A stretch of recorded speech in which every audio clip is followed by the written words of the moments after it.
Just go for it. It's recording? Yeah. Excellent. Hi everyone, thank you for coming on tonight. I think I've met most of you, but I haven't. My name's Rob, and tonight I'm going to be doing a seminar on rebuttal. Eugene's also going to be jumping in again, adding some bits as well. Rebuttal is super important, so it's actually a pretty core skill of debating. So we're going to go through that in a bit of detail tonight. The important thing I want to flag at the start is this presentation is going to give lots of ideas and strategies and approaches and ways to think about doing rebuttal. I think the big takeaway you want to think about from this presentation is to turn your mind to considering rebuttal in ways you may not have before, and ways in which you can adapt it into your speeches. Because not every tip we're going to talk about here today is going to exactly copy and paste apply to every debate you're talking about. But the more you think about arguments and rebuttal and how they work together and tactics, the more applicable it will be to more debates. So, what is rebuttal is the first and most important question. It's actually the same as arguments. So don't think of rebuttal and argument as separate things, because a good argument integrates rebuttal already and proves why it is better than the other team. And similarly, a good rebuttal is also about your arguments. So if we have a debate, we have one, it was the ISDA round, senior rating, we also did it before the night, about allowing individuals to buy and sell personality traits, assuming the technology existed. In both those debates, people talked about whether or not individuals had the capacity to consent to making this decision. So you don't need to have a discrete rebuttal about consent. You're just making an argument about whether or not the opposite argument, like they can or they cannot consent. So try to break out of that mold of them being two entirely different things. The more you think of them as being the same thing or two sides of the same coin, I think that'll expand your rebuttal a little bit more. And we're going to look at a bit more of that tonight as well.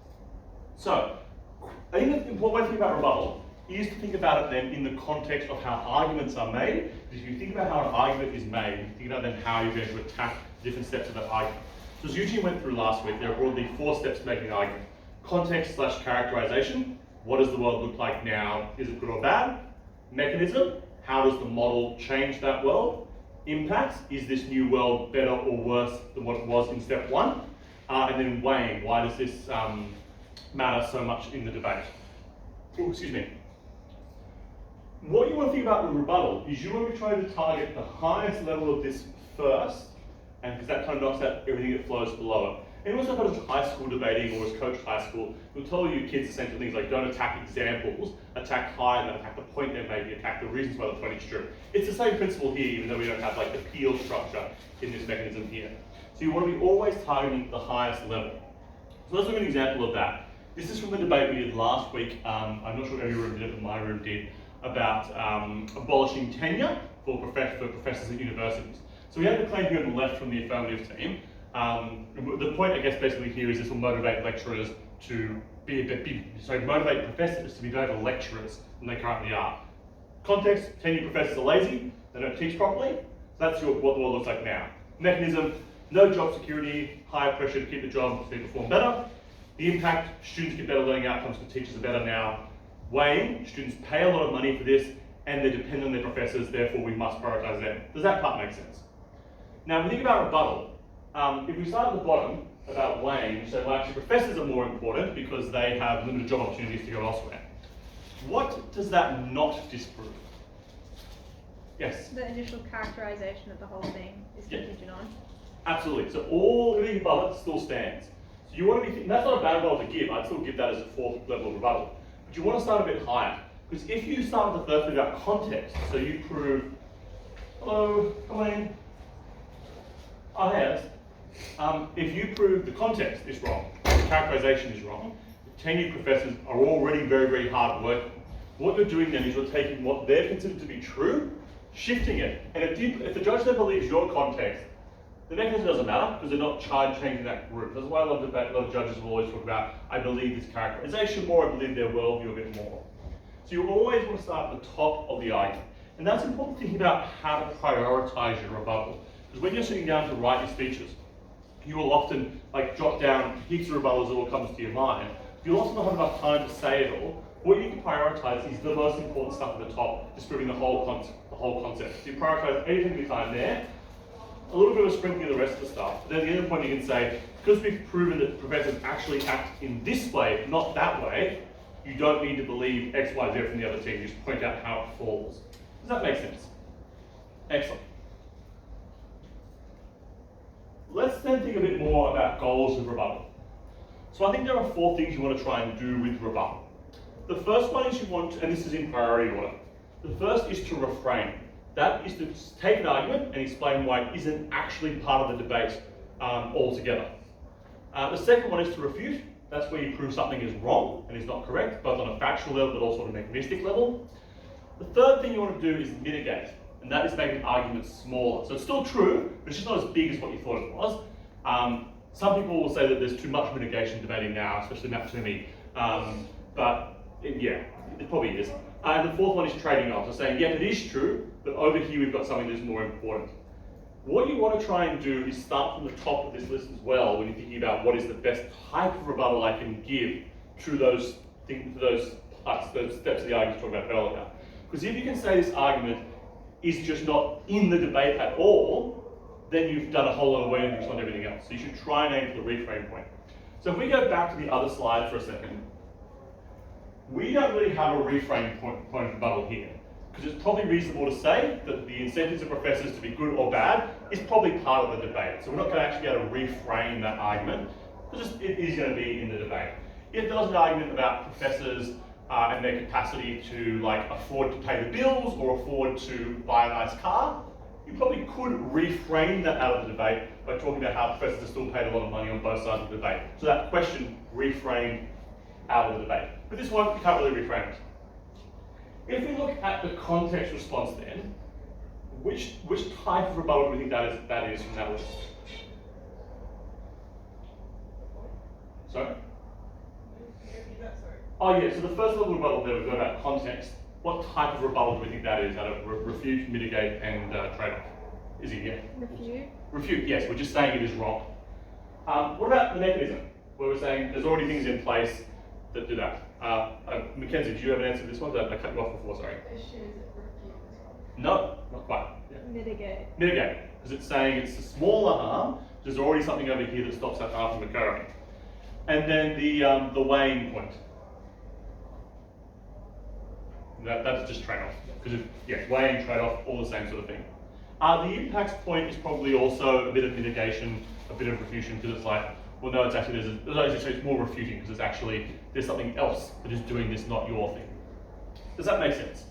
So we're trying to target the most important part of the rebuttal with the most important type of rebuttal, or goal of rebuttal, I should say.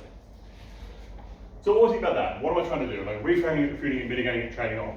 The idea is too, if time permits, you should just do all 4 of these things, because if the judge doesn't believe that you've reframed it, you can then still refute it, mitigate it, trade it off. So giving each of these strategies does give capacity for the judge to believe you.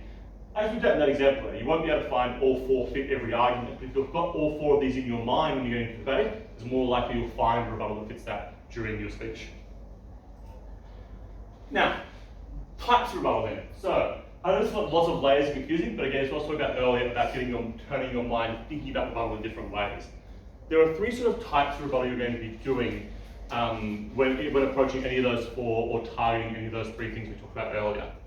The first thing you want to try and do, think about rebuttal, is you want to try and show that an argument is unproven. That's rebuttal about logic. This is both a mechanistic thing, where you're talking about, well, no, it's not proven because X, Y, Z thing is otherwise true. Use the example of the incentives of the professors, for example. We refuted that by saying there are other incentives on them. It can also be, from a third thing perspective, a more observational approach, where it's just like they didn't provide mechanisms, it is an assertion. So think about rebuttal about logic when things don't make sense, and using the other team as a tension in their case where they haven't explained something properly. So if you can diagnose that problem, you can use this type of rebuttal for it. The second one is when something is untrue in a debate. This is a rebuttal about fact, where something is just not true, not realistic, doesn't pass the pub test. The pub test isn't real, but the vibe of the pub test. This is what you want to use to explain that whatever they're talking about, characterization, mechanism, they're a stakeholder, doesn't play out the way they want it to. And it's often when you'll hear people, particularly Jerry, if you ever get judged by Jerry, talk about flipping arguments. That is where you take an argument and flip it to the other side and make it work for your team. I know I'm jumping between examples, but to jump back to the other example of the trading personality traits debate we did the other week, one team on AF made an argument that will tax it really highly to make sure no one hoards those personality traits.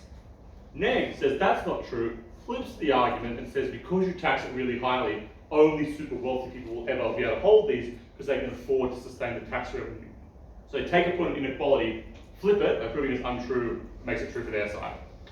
And this is not just when they're objectively untrue. This is for like those mechanistic reasons we talked about as well. The third type of rebuttal is where it's unimportant. This is just about significance. This is where something just doesn't matter in the debate relative to something you otherwise said. That's definitely more to do with the weighing elements that we talked about both in arguments and in rebuttal. Do those types make sense? Okay, let's touch on a little more detail about significance and weighing there. Because this will come up all the time where judges say, I want a bit more weighing, or a bit more about how I should feel or think about this argument. And there's just a bunch of different ways you can think about proving why something is more important in the debate than something else. The first is scale. Who affects more people with this argument? And that's really important because the more people it impacts, the bigger the harm, utilitarian basis, it's all bad. Strength of the impacts. What affects people more profoundly? So it could be that something benefits someone, benefits only a small group of people, benefits them a lot, so therefore they ought to get that priority even though it affects less people. A good example of this would be if you're trying to promote any kind of affirmative action or a policy for minority groups. Just in the name, minority, smaller proportion than everybody else. So it may disadvantage a majority group, but ought to be done anyway because the scale of the impact on this particular group is more important than everyone else. The big benefit versus small harm is the size of the group. Thirdly is principles. So you might want to contrast the principal obligation of why something is more important. To extend on that Indigenous or minority group example, maybe there's a principal obligation to do more for Indigenous Australians or for migrant groups or for other ethnic groups that have traditionally suffered under majority rule because we owe an obligation of reparations to them, and that's why they owe it even though they're a smaller group. So think about that, is there another way in there? Fourthly, risk versus reward. This is the likelihood of happening, right? So yeah, most people can prove a nuclear war would be bad. In most debates, you're not going to be proving that a nuclear war will happen. Though maybe a bit more now. The doomsday clock seems to be ticking closer to midnight. But you want to prove how likely it is. Something you think that this is just as very unlikely to be true, but this other thing over here, smaller but more certain, and that's why you should give it to us. And then lastly, mutual exclusivity. Does this exist on both sides of the debate? And you want to clearly explain why only your side gets the benefits or only their side gets the harms of that claim. And that would be why you can weigh something a little bit more. Does that make sense? Okay. The important note I want to make at this point in the presentation is about comparativeness. And this is, I think, something that lots of new debaters and lots of old debaters struggle with as well, is they will make a claim that X thing is good and they'll leave it there.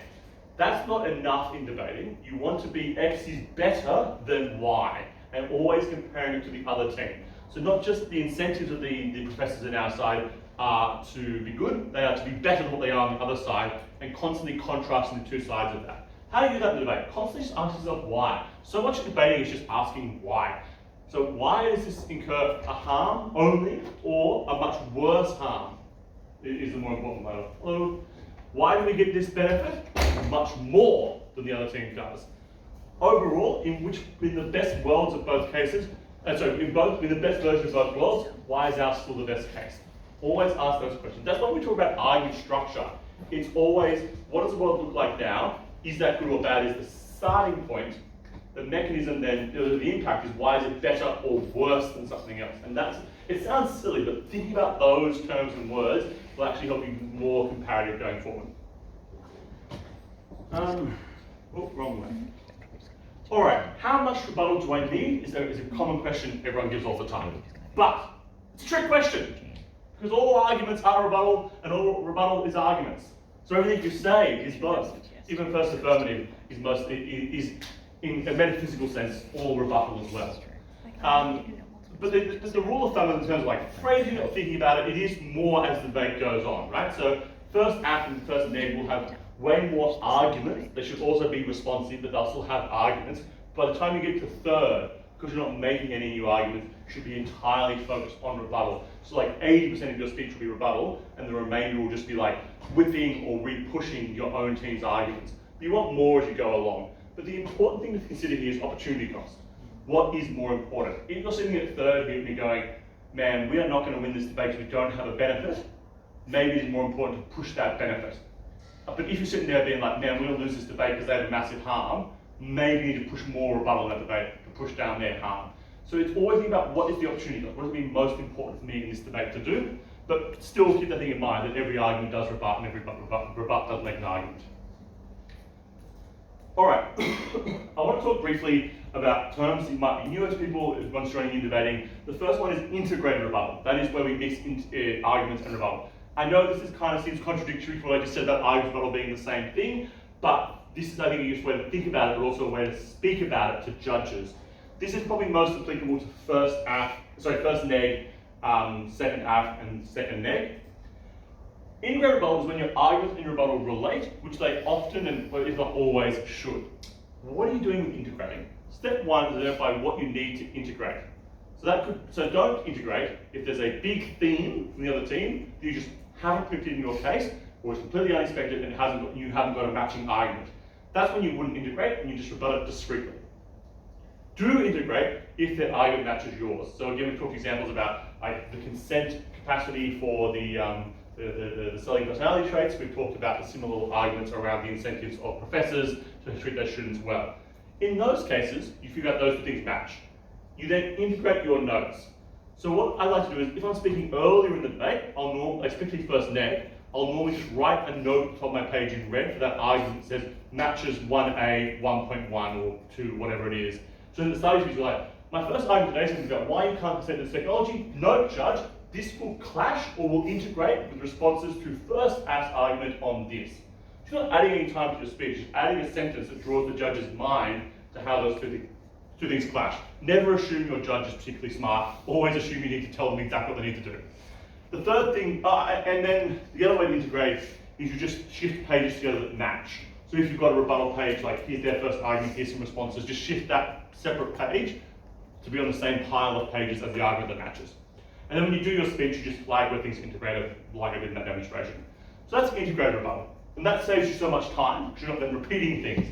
This is also really important when you're being comparative, because sometimes people won't integrate rebuttal. So there'll be a bunch of, here's something that's bad, here's something unrelated, then here's the good thing from our case that relates to the point from 5 minutes earlier. Just bring those things together, it avoids repetition, makes it neater and easier for the judge to understand. Oh, quick pause, if you haven't already, please do sign up for the debate tonight. I think a few people wanted it in, so I'll give you a second to scan the QR code. Just one question. Yes, absolutely. Only a very prescriptive kind of question, so like maybe there's no clear answer to this. Okay. Like especially when there's like a very symmetric close debate, and you're at like third after third day. It's very hard to figure out if you're winning or losing to the judge, you know? Yes. And you don't really have that like mental positioning of what you have to do. Do you rebut, do you argue, do you win? So what do you recommend in that situation? It's really hard. So in any debate might be close, there might still be an inkling that something is going in your favour or going against you. I generally still err more on the side in that case was so close to just do the rebuttal. I think doing more damage is probably going to do more chances of you winning than just sort of whipping or pushing your own substandard. So I think it would err towards rebutting. Would you agree with that, Eugene? Yeah. Everyone, hello. Great timing. We're supposed to about halfway through the class. You scan the QR code and you can sign up to debate with the judge, and then we'll kick on with the seminar.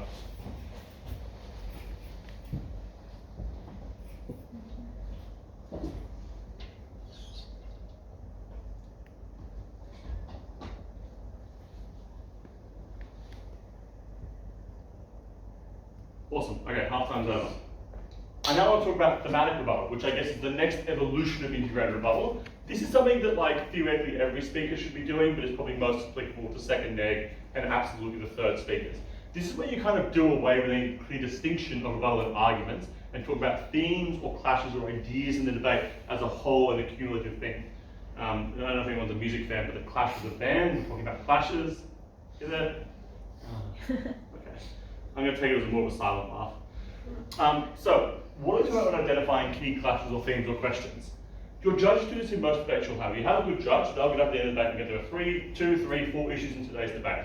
Same thing a third speaker wants to do. The reason to do this is it saves time, but it also doesn't show your case and their case as being distinct things, but all being part of the debate together. Because you want the judge to feel like your case is really in the debate and is winning the debate in both responsive and substantive means. So how do you find what a key theme or question is? What has the most airtime in the debate is often a good inclination of what's going to be important. It's not always true, because sometimes things will fuck it up, and they will argue about the wrong thing for too long. But it is a useful sort of guide. The airtime's probably the most dubious at school level debating when kids often don't know what's important, but it's still a useful tool. Second one is, what is contentious? What are the things that actually are going to win or lose this debate? So I think to use two examples in WUDC tonight, it is probably super contentious whether or not you can consent, because if you win the consent argument in the selling personality traits debate, you've probably won most of the rest of the debate because the right to choose you can weigh as being more important than the practical outcomes. Or if we're talking about the professors debate, the incentives of what motivates professors is also probably pretty important. And then the last thing, like, what are both teams trying to claim? Like, what do they need to do to win the debate? And that can be a sense of like, okay, if I can disprove their win strategy, that will help me win the debate. Examples, this could be like, what is the impact of the topic on the economy? It's a very economically based topic. What are the environmental impacts? Should we weigh those higher than the economic impacts? How does it impact particular stakeholders? So in a debate in education, your themes could be students, teachers, parents. And it also could be a principal reason as to why we should or shouldn't do the topic. So I think coming up with themes just takes a bit of practice overall, and you'll get better the more you do it. I guess the cheap ways to do it is, what really broke my mind about debating, when someone gave me the revelation, I think it was my second year, that a really good first speaker speech is just a third speaker speech. So if you can think like that in debates as well, it'll be really useful. Because then you're just addressing the key clashes that are going to be contentious from the very beginning. So you can be not lazy, but like strategic. And your starting point can be the same three issues at first, can be the starting point for the same three issues you're going to have at third. Don't be fixed, things change, debates are fluid, they're like water, they're liquid.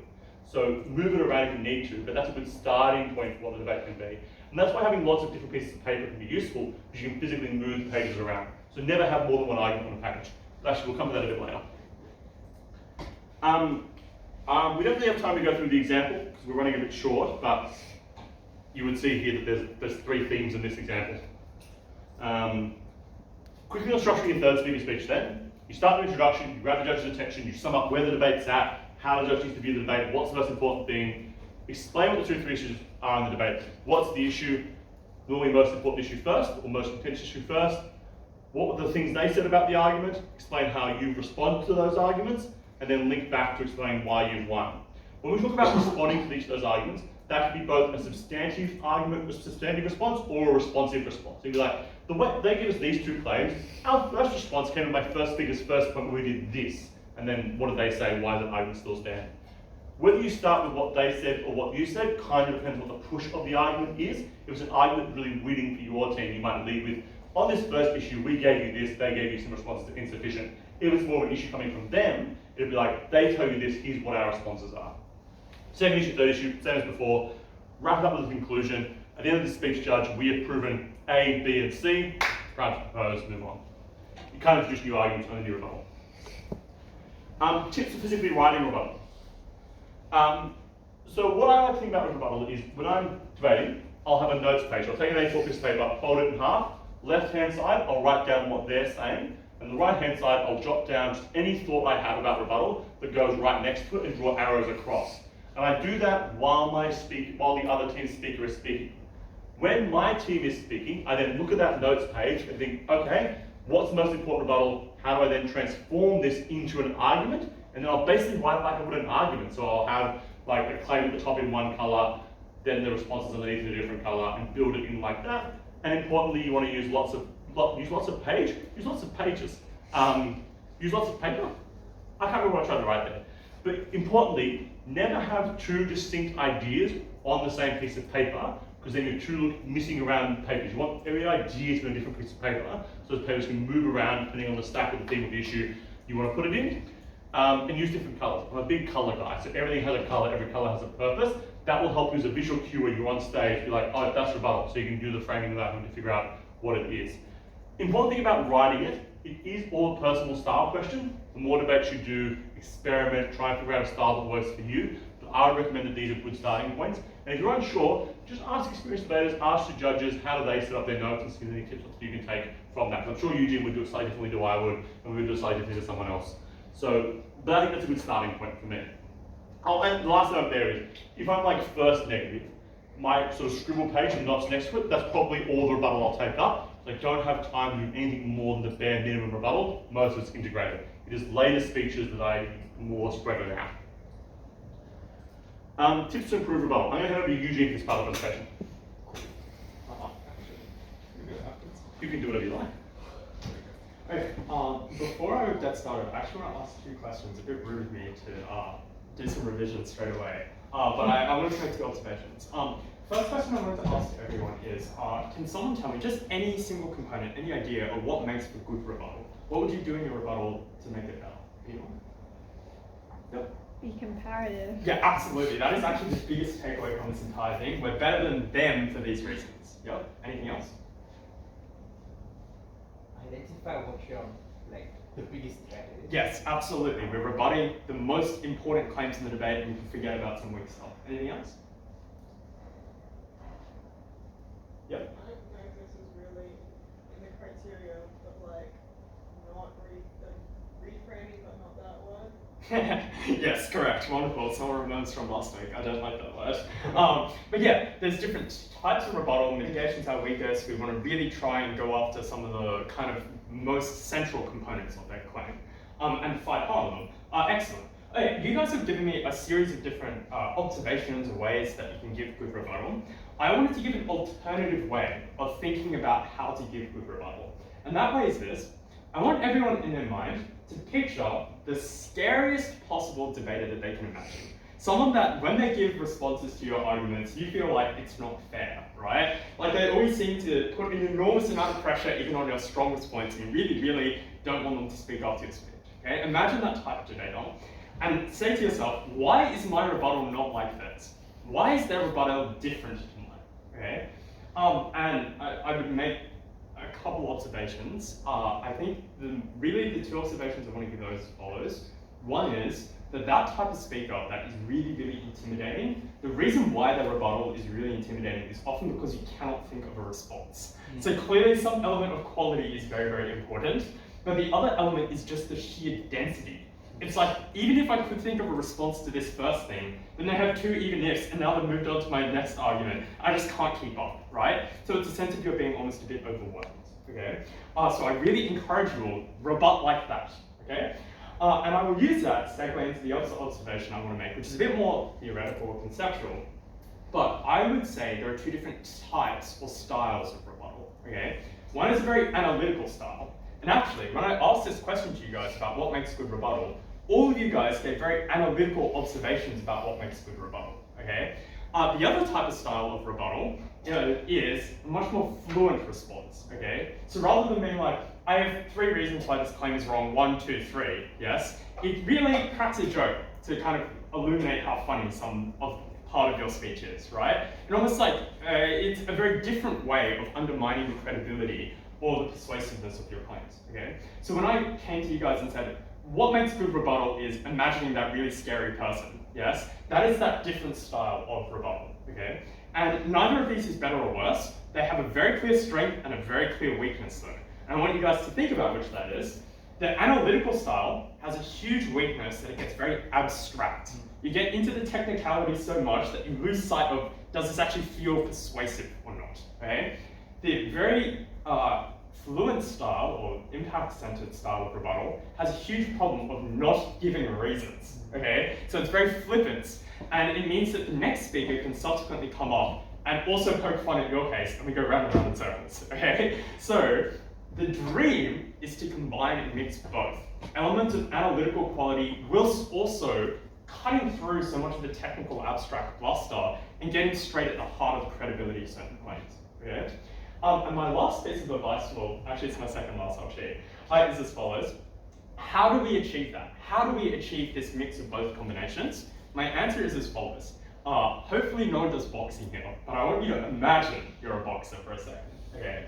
Imagine there's that punching bag in front of you. The way to do rebuttal is not to just punch at the surface of that punching bag, okay? This is weak rebuttal. It doesn't hit very hard. What you want to do is look through or past the punching bag and punch as if you're hitting a person behind that punching bag, okay? When you're doing rebuttal, you're not giving surface little punches where the other team can immediately reverse that kind of damage taken to their case. You're really thinking, I need to do chronic or serious damage, okay?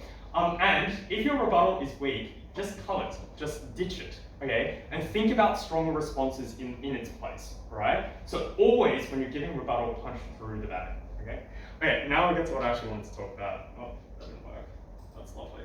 Okay, it is as follows. I know there's a fair bit here, but basically, there's a series of different things that trip people up when they're giving rebuttal, okay? And what I want everyone to look at is the different observations I've made on the slide, and about which individual step here you think is your weakness. Where do I slip up the most? So for some people, it might be step number 5, where they just don't know enough about the debate, and so someone else has something that sounds vaguely credible and they've got no response. Some, it's that they just cannot think enough of a response. I had a big problem at a certain point in time, which is why I wrote this down, where I would write a response down and have a cracker of a response, and then I'd just forget to say it in speech, which is really embarrassing. So if that's your weakness, it's probably the way you're writing your rebuttal on paper that is your problem. Really think about which of these specific steps, and it should be a combination of all of them, it shouldn't hopefully be just a single step, is your weakest step. And this will be very personal, okay? I will actually add an 8th step, which from my recent observations, I think is perhaps, if I had to guess, one of the more important steps to people at the moment. And that is, we say a response that has already been given in the debate, or an iteration of it that is very similar to existing material. And the reason why this really holds back our rebuttal is because when we're not adding new things in the debate, it's a waste of time. You guys sitting there being like, I've heard this before, what is this achieving? Okay. And I will give just a single piece of advice then to wrap up this presentation, which is how do we deal with the fact our first speaker can be pretty good, or I wrote the case and they said my initial rebuttal and now I can't think of a new rebuttal. What do we do in this situation where we can't think of these novel claims? Or it was the winning response and I want to repeat the winning response, but I don't want to waste my time, okay? The answer to this question, actually someone answer for me. What do you do when the winning rebuttal is already given? Just weigh it? Weigh, but more importantly to impact, right? Think about your job now as, I don't need to give the reasons because the reasons are clear. Maybe I don't trust the adjudicator, and so I will give the reasons again. But maybe what I really need to do here now is focus on my rhetoric, my actual persuasiveness. And you'll actually notice people that are very experienced, they'll almost instinctively switch between, I need to be quite analytical in rebuttal here because I don't think my first speaker gave very good reasoning. And then on the second piece of rebuttal, where they think their first gave a really good response and is already winning the debate, they switch almost entirely to really, really strong rhetoric because they realize the weakness or the gap is, does the adjudicator believe it, not do they understand the logic, okay? So, no things that are already stale in the debate. You must be fresh, okay? Either fresh new responses, that's the dream, but if there are no good responses, don't add responses for the sake of adding bad responses, then impact. Make the adjudicator feel like it's winning, okay? Okay, any questions? If you need to listen to the other team so you can work out their rebuttals, but you then have to listen to all your speakers to work out what's said, when do you write your speech? Yes, excellent question. And that's why I wrote the note at the very bottom. This is my biggest tip for that, because there was a certain point in time where I totally felt overwhelmed with this too. Partially because I was being slow and writing my speech as well, as in case construction stuff in the debate as well. So offload as much of this thinking as possible to prep is a huge piece of advice I give for that. And the second piece of advice I'll give for that is slot all those thoughts as you're listening to the debate into your speech, okay? So the moment I'm listening to my first speaker and being like, oh, that is not how I would have delivered that piece of rebuttal, I immediately switch to that part of my speech and write a quick note to myself I need to touch that on, okay? And there'll be large parts of the debate where you'll be listening to this and be like, I already have a response to this. They're doing a lot of impacting here, but we're not even going to get to the impacting because they're going to disprove this claim, you know? Or you'll be listening to your first speaker being like, this is good stuff, I don't need to do anything else. The real problem is, what if 90% of their speech is really, really, really, really good? And then all I can say is you're against a very good debater. So yeah, you're going to have to do as much as you can on this one. Any other questions? How do you get better at number 7? Number 7. Okay, two things that you want to do here. You either have one or two problems. One is a prioritization problem, where you're saying too many weak responses that can just be jettisoned in the first instance, and you just need to start prioritizing your stronger responses. The second issue you might be having is an efficiency problem, i.e., I actually don't have that many claims, I'm just taking a long, long time to step through and enunciate those claims. If it's an efficiency problem, that could be for multiple different reasons. It could be that you haven't formulated enough in your mind, like how am I going to give this response? Or it could be you don't have enough knowledge, so you're not quite using the right language for it. It could be many different things. My advice if you're having an efficiency problem is to reflect after the debate. Think to yourself, and you want to do this exercise as frequently as you can really, if I was to give that rebuttal or that argument again, how would I deliver it in a shorter period of time? And the more you do that, you almost like kick over language and kick yourself being like, why didn't I say X, Y, Z in this instance? And that'll improve your efficiency. My last thought on efficiency, I should have mentioned this last week, is if you record your speech, you'll notice so many inefficient parts within it. You'll be like, I'm just repeating myself here, or I said this in such an unpersuasive way. So if you're worried about efficiency and time as well, really record and re-listen. Your own voice will sound so strange, but it's worth it. It's really valuable. Any thoughts? Yeah, okay. Alright. Thanks everyone. I'll wait to find out what they 40 minutes this week. We got it down. We got it slightly smaller. Do you want to stop the recording? Oh, yeah. Minutes.